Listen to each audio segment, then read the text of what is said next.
Amara moved around the small Lagos apartment with a mix of excitement and mild panic. Balloons in shades of yellow and blue floated against the walls, and the table was already groaning under the weight of cakes, cupcakes, and a tiny crown-shaped centerpiece. She adjusted a banner that read, "Happy First Birthday, Timmy," with a satisfied nod. Today was her nephew's day, and she wanted everything to be perfect. In the kitchen, she stirred a jug of juice while keeping an ear on the front door. Ngozi, her older sister, was already there, hovering near the fridge, eyes flicking over everything Amara did. There was always this sharpness in Ngozi's gaze, a subtle judgment, as if no matter how much Amara achieved, it would never be enough. Her sister smiled occasionally, but it didn't reach her eyes, and Amara could feel the weight of it every time Ngozi's laughter cut a little too loud or lingered a little too long. Their parents sat quietly on the couch, sipping tea, offering occasional murmurs of approval. They had always been the kind to avoid conflict, letting the tension between the sisters simmer without trying to cool it. Amara's heart twinged as she set out the party hats and napkins. She loved her family, but this constant undercurrent of rivalry,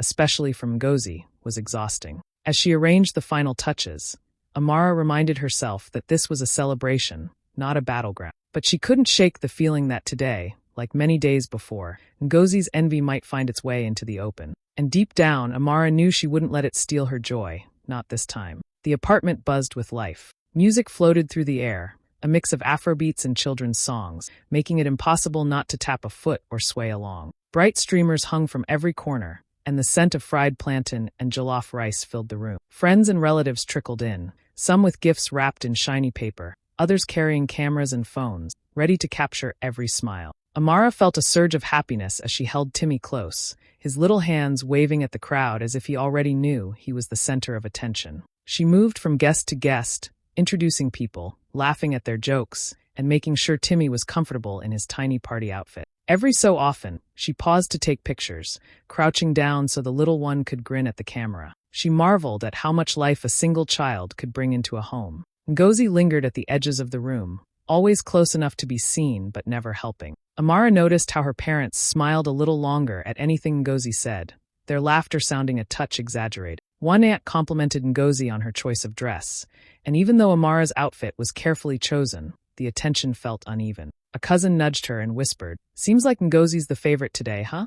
Amara forced a laugh, brushing it off. Even in these moments of joy, subtle things tugged at her. When Timmy crawled toward a small toy car, Ngozi swooped in first, pretending to hand it to him while smirking. Amara gently took it back, smiling at Timmy and shrugging at her sister, but inside, she felt a tiny spark of irritation. Despite this, she refused to let it ruin the day. Guests began singing "Happy Birthday," and Timmy's wide eyes reflected the candles on his little cake. Amara leaned in close, whispering encouragements and clapping along, making sure to capture the moment in her mind as much as in her camera. For a little while, the world shrank to this one room, one child, one day. And even with the subtle tensions, the laughter, the music, and the warmth of friends and family wrapped around her, giving her a small, precious sense of victory. Amara reminded herself that this party wasn't about favoritism or grudges. It was about Timmy's first year, about celebrating life, love, and small joys. Still, as she handed a cupcake to a giggling niece, she couldn't shake the feeling that today might hold surprises she hadn't yet imagined,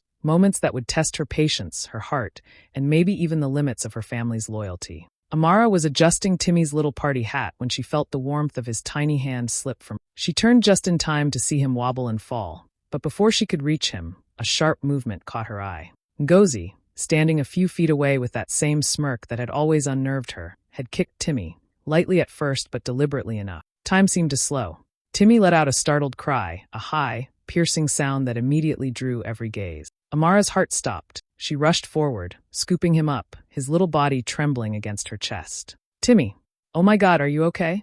Her voice shook as panic rose like a wave she couldn't hold back. Instead of concern, Amara caught her parents exchanging glances, followed by laughter, light, dismissive, as though she were overreacting. "He'll be fine, Amara," her mother said, waving a hand as if brushing off the accident. Her father chuckled and muttered something about kids and their drama. The world tilted. Amara felt every eye in the room weigh on her, some confused, some uncomfortable, but none seemed ready to defend her or her child. Ngozi leaned back, pretending to be innocent, but Amara could see the pride hiding behind her faux smile. Anger coiled inside her like a living thing. Humiliation mixed with fear. How could anyone laugh at something so cruel? Her chest tightened, and a flush of heat spread over her face. She wanted to scream, to demand someone see what had just happened. But the laughter of the adults and the chatter of the guests made her feel small, isolated. Timmy's little hands clawed at her shirt, eyes wide and searching for comfort, and Amara's panic turned to a simmering rage. How could her own sister do this, knowing she could get away with it? How could her parents dismiss it so easily, treating her worry as oversensitivity? Amara held him tighter, rocking him gently, whispering reassurances that felt hollow in the face of the injustice around them. Guests began murmuring, some trying to distract Timmy with toys, others looking awkwardly at Ngozi. Amara's stomach churned. She wanted to protect her child, to make the world right, but the adults around her refused to see the truth. She felt a quiet but fierce resolve growing inside her. Ngozi might think she had power today, and her parents might pretend it didn't happen, but Amara knew she couldn't let it go unchallenged. Not in front of Timmy, not in her own heart. The party lights flickered above, cheerful and mocking, and she realized that the day she had spent months planning had turned into a battleground. And in that moment, Amara understood that the real fight was just beginning. Amara's hands were still shaking as she turned toward Ngozi, who was leaning casually against the wall, a smug smile on her face, as if nothing had happened. "Why did you do that?" Amara's voice was sharp, trembling with anger and disbelief. "You kicked Timmy. Do you have any idea how dangerous that was?" Ngozi shrugged, tilting her head like it was the most ridiculous question in the world. "Oh, come on, Amara. I was just playing. He's fine. Stop making such a big deal out of nothing." Her tone was teasing, dismissive, like she was the one in control. Amara felt heat rise to her cheeks. "Nothing. He's your nephew. He's a baby.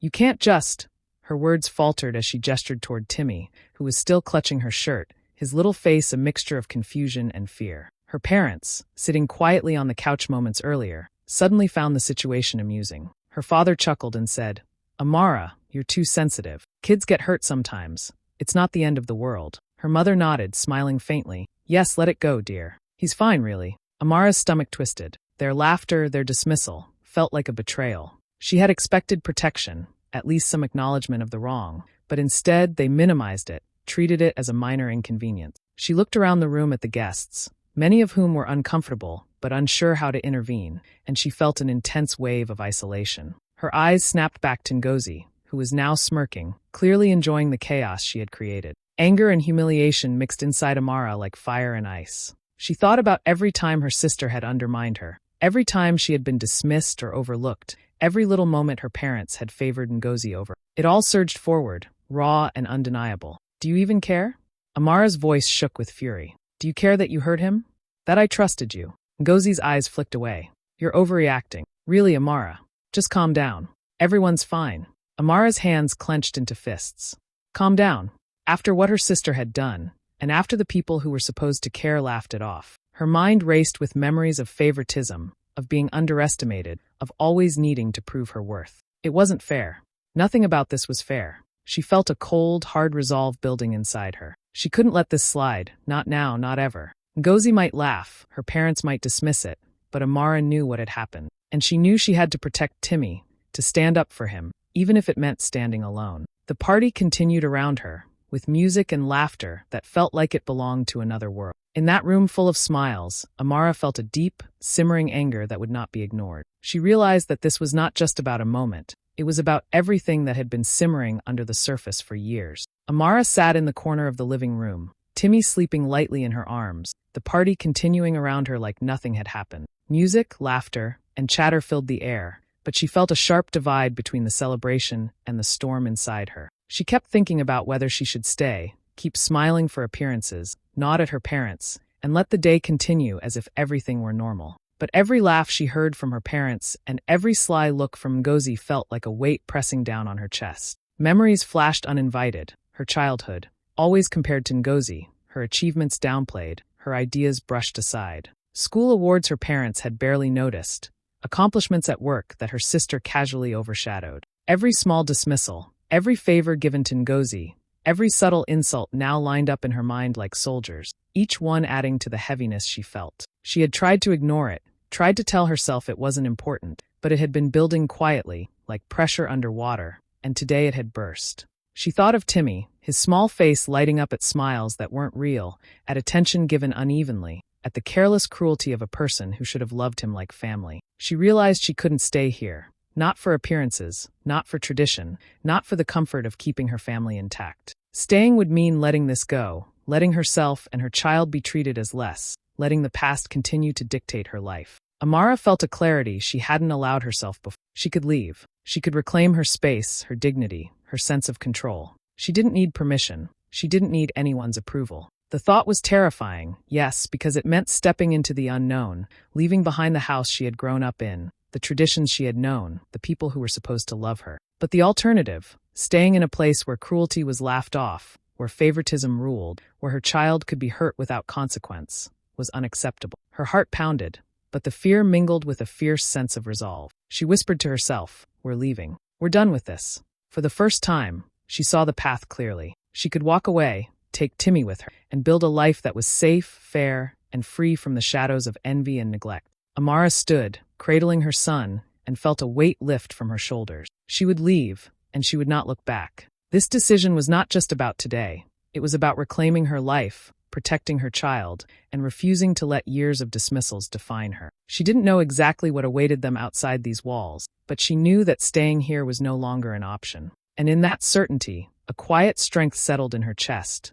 stronger than the fear, stronger than the hurt, stronger than any family ties that had held her down. Today, she chose herself, and that choice was everything. Amara moved quietly through her childhood bedroom, Timmy tucked safely in a sling against her chest. The room smelled faintly of her mother's perfume and the faint dust of old memories. She picked up a small stack of books from her shelf, her old journals, a few novels she had loved, and a worn notebook filled with ideas she had once been too afraid to share. Each item felt heavy with meaning, a reminder of who she had been and who she had become. She placed them carefully in a duffel bag, a small act of reclaiming her story. On the dresser, she paused at a framed photograph of her and Ngozi as children. They were smiling, innocent, unaware of how envy and favoritism would shape their lives. She touched the frame lightly, feeling a mix of nostalgia and sadness, then deliberately turned it face down. It was time to close that chapter. In the closet, she gathered clothes she had worn through both triumphs and heartbreaks, each piece a silent testament to her independence. She folded them neatly, imagining the apartment in Abuja where she would lay them out, not under anyone's gaze, not subject to anyone's judgment. Even the small trinkets on her bedside table, the tiny carved elephant from a friend, a seashell from a trip she had taken alone, went into the bag, symbols of her freedom, her choices, and the life she would build on her own. As she moved toward the door, her parents' voices called out from the living room. "Amara, wait! Don't be hasty," her mother pleaded. Her father added, "We can talk, it's not too late." Their tone was heavy with guilt, with worry, but also with a thin layer of the dismissiveness that had always made her feel small. Amara stopped but did not turn. She looked at them over her shoulder, her face calm but firm. "I've made my decision. I love you both, but I can't stay here. Not with Timmy, not with the way things are." Her voice was steady, carrying the weight of years of frustration, hurt, and finally clarity.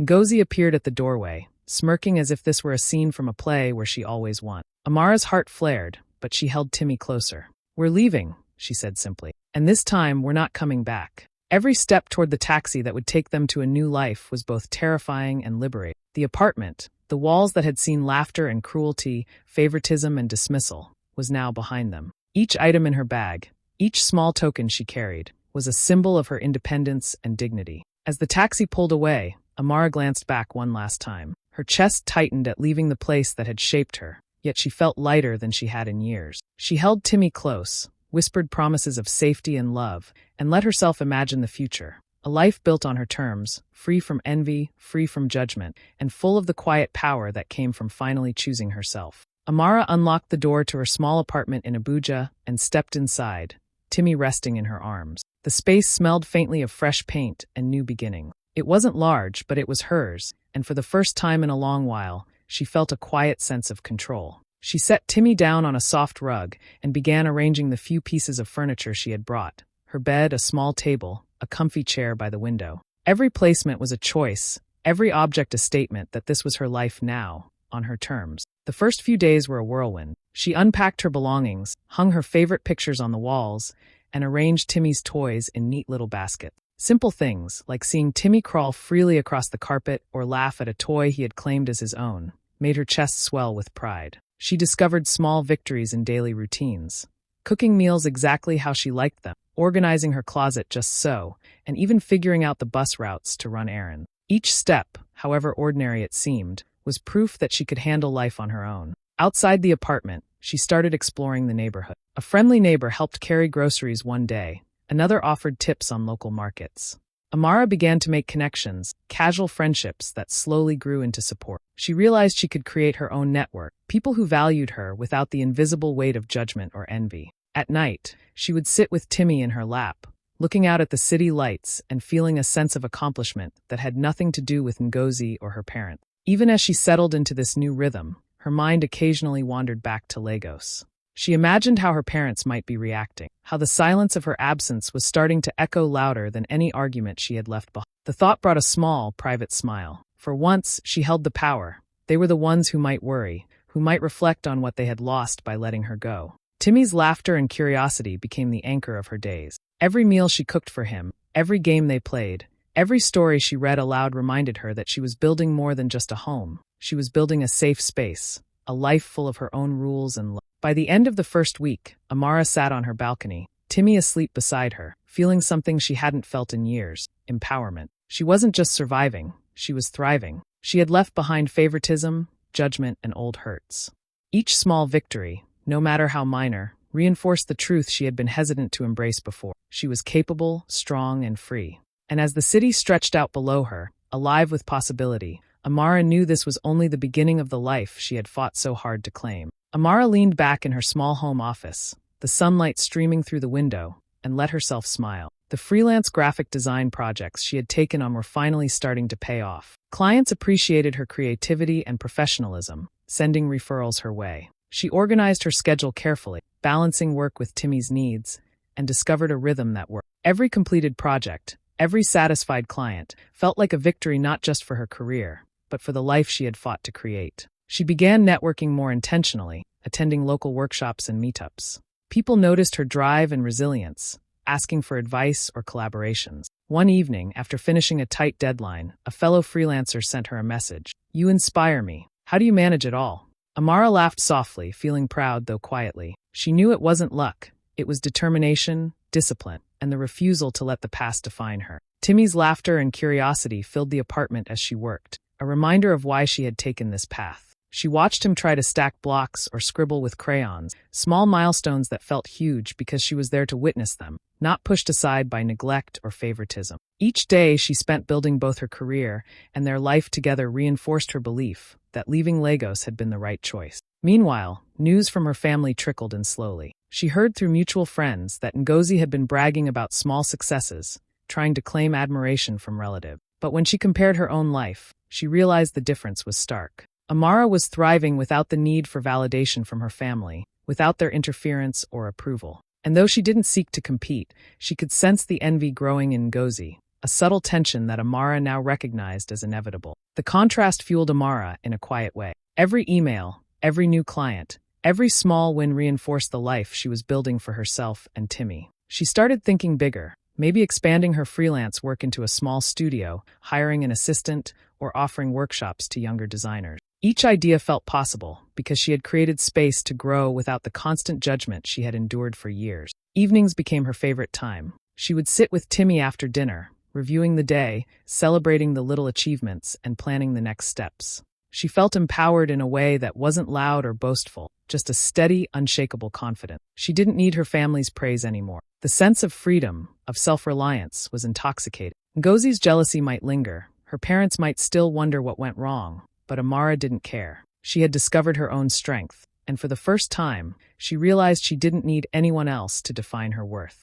Every success, no matter how small, was a reminder. Leaving had been the first step toward reclaiming her life, and now, nothing could hold her back. The future stretched ahead, full of promise, and she was ready to claim it. Weeks later, Amara received a call from her mother. The voice on the other end was softer than she remembered, hesitant, almost guilty. "Amara, we've been thinking. Maybe we were too harsh before. We miss you and Timmy." Her father's voice joined in, careful, apologetic, promising that they hadn't understood how much their favoritism had hurt her.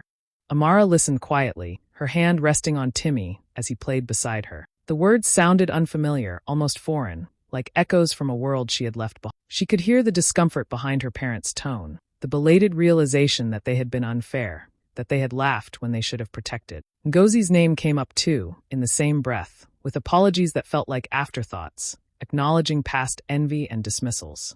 She remembered the years of being overlooked. School achievements ignored, ideas dismissed, every little success of hers quietly minimized while Ngozi's actions were celebrated. She thought about the countless times she had hoped for fairness, for recognition, for a little understanding, and the constant disappointment that followed. And now, suddenly, there was remorse.